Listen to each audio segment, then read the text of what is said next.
Hi. So ఈ వీడియోలో మనం ఏం డిస్కస్ చేయబోతున్నామంటే ఎస్డికేని ఎలా ఇన్స్టాల్ చేయాలి, ఎస్డికే ఇన్స్టాల్ అయిన తర్వాత మన గూగుల్ క్లౌడ్ అకౌంట్కి ఎలా ఇంటిగ్రేట్ చేయాలి అనేది చూద్దాం ఈరోజు just. So first of all ఇది నేను గూగుల్ క్లౌడ్ అకౌంట్. సో అందరికీ తెలుసు console.cloud.google.com హిట్ చేయగానే ఆటోమేటిక్గా నీ యొక్క ల్యాండింగ్ పేజ్ ఎక్కడ ఉంటుంది అంటే గూగుల్ క్లౌడ్లో ఉంటుంది, రైట్? సో మనం ఇప్పుడు ఏం చేయాలి, అన్ని ఆపరేషన్స్ మనం డైరెక్ట్గా గూగుల్ క్లౌడ్ కన్సోల్ యూస్ చేసి చేసుకోవచ్చు. కానీ కొన్ని ఆపరేషన్స్ మనం గూగుల్ క్లౌడ్ కన్సోల్ ద్వారా చేయలేము. సో దాన్ని మనం ఓవర్కమ్ చేయడానికి మనం ఏం వెళ్ళాలంటే ఎస్డికేని ఇన్స్టాల్ చేసుకోవాలి. అంటే మీకు ఇంకొక డౌట్ రావచ్చు, సో ఎస్డికేని ఎందుకు ఇన్స్టాల్ చేయాలి అంటే దాని గురించి సపరేట్గా నేను ఇంకొకటి వీడియో చేసి చూపిస్తాను. బట్ ఇక్కడ ఎస్డికే గురించి ఇంటిగ్రేషన్ ఎలా చేయాలనేది మన కాన్సెప్ట్ కాబట్టి దీని గురించి డిస్కస్ చేద్దాం టుడే. ఓకే, సో ఇక్కడ ఏం చేయాలంటే ఎస్డికే ఫస్ట్ మన ఎస్డికేని ఇన్స్టాల్ చేసుకోవాలి. ఎలా ఇన్స్టాల్ చేసుకోవాలి? ఎస్డికే ఇన్స్టాల్ విండోస్ అని టైప్ చేశారనుకోండి, సో మీకు ఒక డిఫరెంట్ యూఆర్ఎల్ వస్తుంది. దీన్ని కూడా డిస్కస్ చేద్దాం క్లియర్గా, ఎందుకంటే చాలామంది మిస్టేక్ చేసేది ఇదే. ఇక్కడ విండోస్ ఎస్డికేకి ఇన్స్టాల్ చేస్తే దీని యొక్క ఇన్స్టాలర్ ఎలా ఉంటుందంటే సంథింగ్ ఒక .exe ఫార్మేట్లో డౌన్లోడ్ అవుతుంది. కానీ ఇది ప్రాపర్ ఇది ఏమంటున్నారు, the Windows API SDK is provide అంటున్నారు. కానీ ఇక్కడ మనం యూస్ చేసేది ఏంటి, గూగుల్ క్లౌడ్ ఎస్డికే. కాబట్టి మనం ఏం చేయాలంటే జీసీపీ అని ఇవ్వాలి అనమాట. ఇప్పుడు చూడండి, ఇందాక మీకు ఏం కనిపించింది, డిఫరెంట్ యూఆర్ఎల్ కనిపించింది, developer.microsoft.com.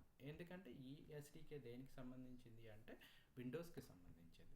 బట్ మనం యూస్ చేస్తున్న ఎస్డికే దేనికి సంబంధించింది అంటే గూగుల్ క్లౌడ్కి సంబంధించింది. సో ఈ గూగుల్ క్లౌడ్ యొక్క ఎస్డికేని డౌన్లోడ్ చేసినప్పుడు మీరు ఆటోమేటిక్గా ఒక ల్యాండింగ్ పేజ్కి వెళ్తారు. ఏ ల్యాండింగ్ పేజ్కి వెళ్తారు? cloud.google.com sdk.docs./install అనే పేజ్కి వెళ్తారు అనమాట. ఇక్కడ ఫ్లేవర్ వాయిసెస్, ఇప్పుడు మీరు విండోస్ యూస్ చేస్తున్నారు అనుకోండి, అంటే నేను విండోస్ యూస్ చేస్తున్నాను కాబట్టి విండోస్ అని టైప్ చేశాను. అదే మీరు విండోస్ కాదు సంథింగ్ ఇప్పుడు మ్యాక్ ఓఎస్ యూస్ చేస్తున్నారు అనుకోండి, మ్యాక్ ఓఎస్ ఇన్స్టాల్ చేసుకుంటారు. సో ఇక్కడ కొంతమంది ఇప్పుడు ఎస్డికేని మన లైనెక్స్ సర్వర్స్లోను లేకపోతే ఉబుంటు సర్వర్స్లోను ఫ్లేవర్ ఆఫ్ లైనెక్స్ ఓఎస్లో కానీ ఇన్స్టాల్ చేసుకుని యూస్ చేసుకోవాలనుకుంటారు. So direct Linux flavours use చేసుకోవచ్చు, ఆర్ ఎల్స్ డెబియన్ ఉబుంటు సర్వర్స్లో కూడా యూస్ చేసుకోవచ్చు, రెడ్ హ్యాట్ సెంటోస్ యూస్ చేసుకోవచ్చు. ఇలా నేను విండోస్ కాబట్టి డైరెక్ట్గా విండోస్ ఇన్స్టాలేషన్ చేస్తాను అనమాట. సో ఇప్పుడు డౌన్లోడ్ చేశాను, తర్వాత ఇన్స్టాల్ చేయగానే ఆటోమేటిక్గా .exe అని ఒకటి డౌన్లోడ్ అయిందనమాట. ఎందుకంటే నేను ఆల్రెడీ నా దగ్గర అది విండోస్ ఎస్డికే ఇన్స్టాల్ చేశాను అనమాట. సో ఇది చేయండి. సో ఇక్కడ turn on the screens and help me to Google cloud indicator to automatically sending the annotations. అంటే మీకు నెక్స్ట్ టైం ఏదైనా గూగుల్ క్లౌడ్ నుంచి ఏదైనా వచ్చినా మీకు ఆటోమేటిక్గా నెక్స్ట్ అని రీడ్ చేయగానే సో ఇది ఇన్స్టాల్ అవుతుంది. సో ఇక్కడ సింగిల్ యూజరా మల్టీ యూజరా అని అడుగుతుంది అనమాట. మీరు ఆల్ యూజర్స్ అప్లికేబుల్ అనుకోండి, ఆల్ యూజర్స్ పెట్టండి. సింగిల్ యూజర్ అనుకోండి, మీరు ఓన్లీ ఒక సింగిల్ యూజర్, ఏదైతే యూజర్ లాగిన్ అవుతారో అది సింగిల్ యూజర్. మల్టీ యూజర్స్ అంటే ఫర్ సపోజ్ మన విండోస్ మిషన్స్లోనే నెంబర్ ఆఫ్ ఉంటాయి అన్నమాట. సో నెంబర్ ఆఫ్ హిట్ చేయండి, సో ఆటోమేటిక్గా అది డౌన్లోడ్ అవుతుంది. Sorry, okay clear. సో ఇక్కడ ఎక్కడ ఇన్స్టాల్ చేయమంటారో ఉంటుంది. So landing page install. ఇక్కడ ఏంటంటే Google cloud core libraries and tools and beta comments and something ఇవన్నీ మనకు అవసరం లేదు. సో జస్ట్ ఆటోమేటిక్గా ఉన్నాయి సెలెక్ట్ చేద్దాం.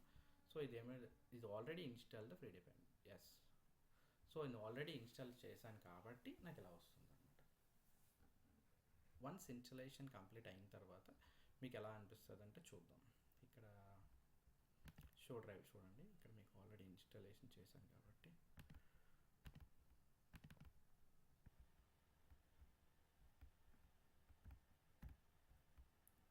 సో ఇక్కడ ఇన్స్టాలేషన్ అనేది కంప్లీట్ అవుతుందండి. చూడండి, వన్స్ ఇది కంప్లీట్ అయిపోయిన తర్వాత మనకి ఏంటంటే successful installation SDK on Windows అని చెప్పేసి మనకి ఒక మెసేజ్ వస్తుంది అనమాట. Okay, I think it's completed.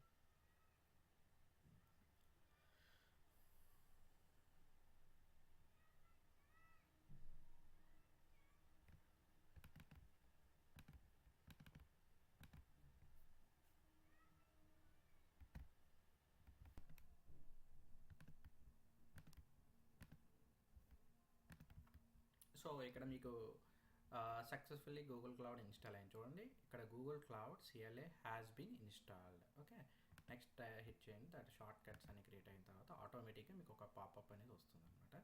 So నేను దీన్ని హిట్ చేస్తాను, ఎందుకంటే అది వద్దు మనకి.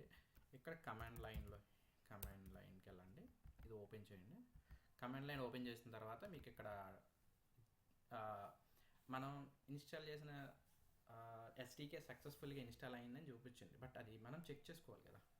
హౌ టు వ్యాలిడేట్ అనేది జీ క్లౌడ్ అని కమెంట్స్ యూజ్ చేసి ఎంటర్ టైప్ చేయగానే మీకు సమ్ చూస్తున్నాయి అనమాట. AI API something CICD something bill. ఇక్కడ జీ క్లౌడ్ అంటే మనకి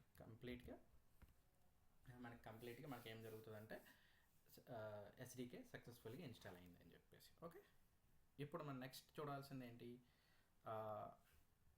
జీ క్లౌడ్కి ఎస్డికేకి మన యొక్క గూగుల్ క్లౌడ్కి అథెంటికేషన్ ప్రొవైడ్ చేయాలన్నమాట.